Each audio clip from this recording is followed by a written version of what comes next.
Di sini saya akan menjelaskan jurnal pribadi yang telah saya buat dari week 8 sampai week 11 dengan mata kuliah manusia dan pengembangan diri, manusia dan teknologi.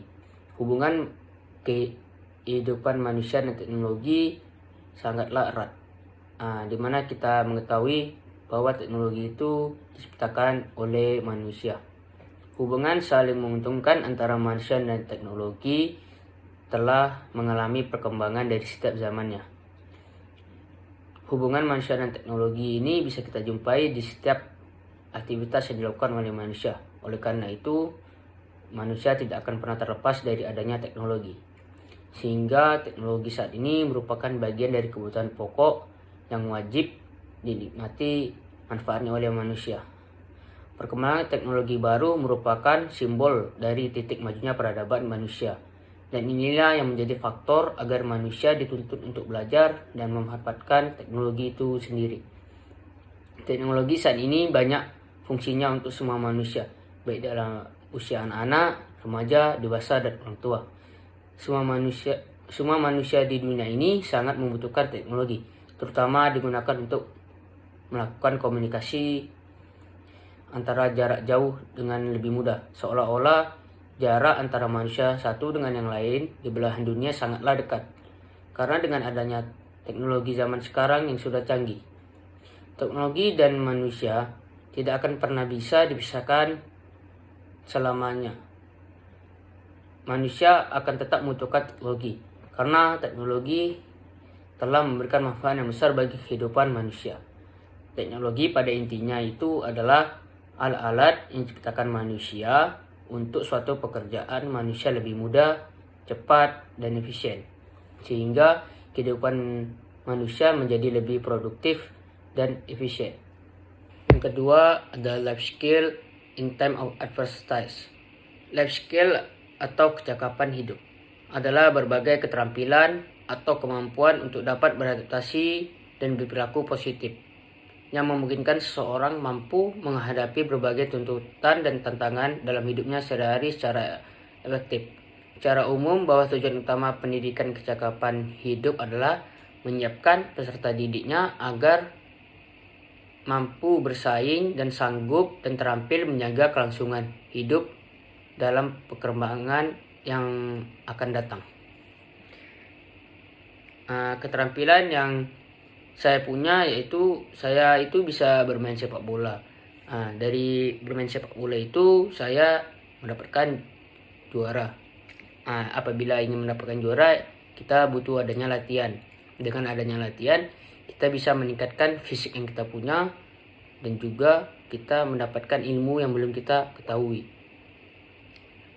Karena saya mendapatkan juara, jadi saya jarang untuk meminta uang jajan kepada orang tua. Dan saya juga kalau misalnya mau membeli sepatu atau baju bola gitu, saya akan memakai duit saya sendiri. Saya juga bisa bermain game, itu PUBG Mobile. Dari bermain game itu saya juga bisa mendapatkan uang untuk menambah uang jajan saya.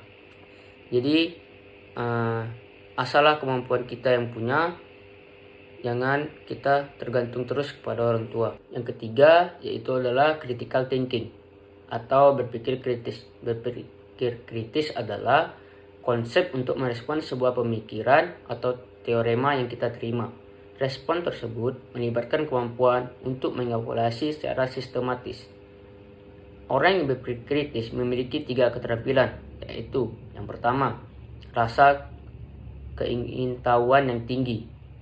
Orang dengan berpikir kritis selalu mencari informasi dan bukti terbaru, senang mempelajari banyak hal, dan terbuka dengan ide yang baru. Yang kedua, ada skeptis, yaitu selalu mempertanyakan informasi baru yang dia dapatkan sehingga dia tidak mudah percaya perkataan orang begitu saja.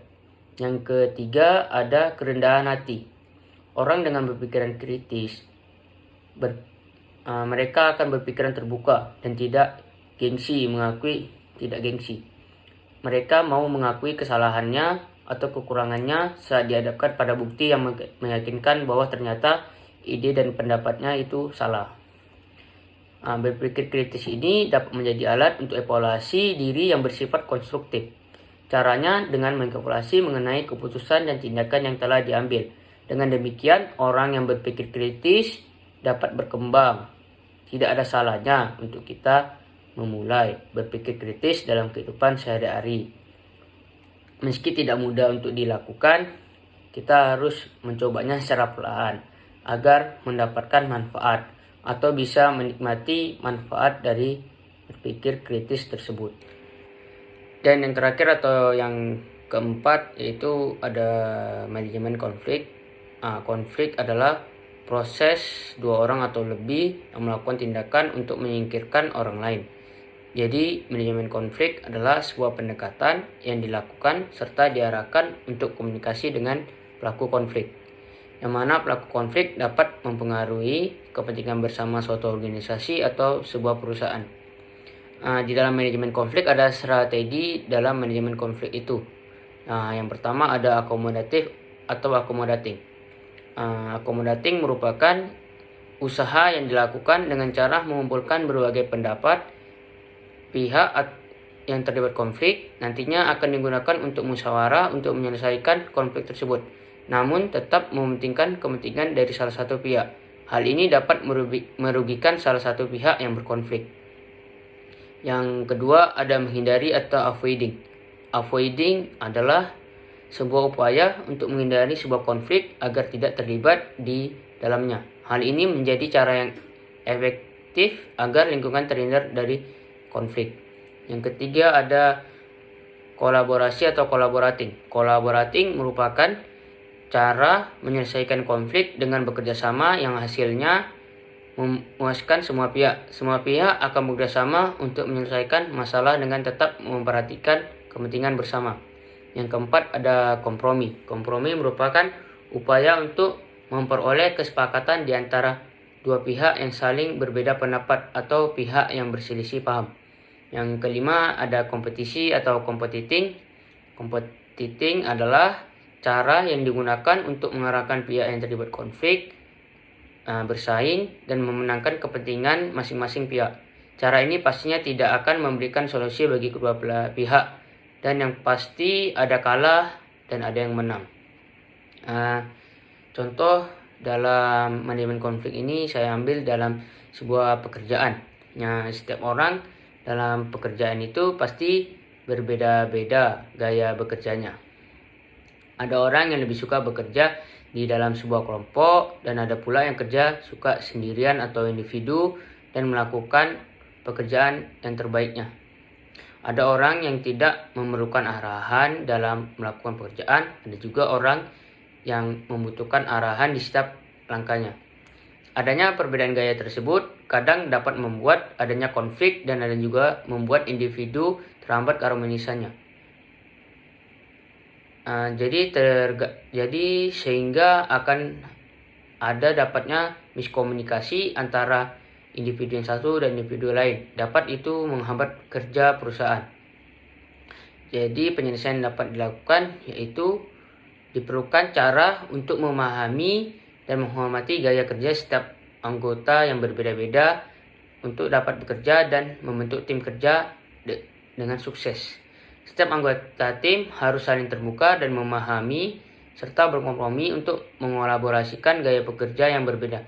Sekian dari video saya, apabila ada yang kurang mohon dimaafkan. Terima kasih.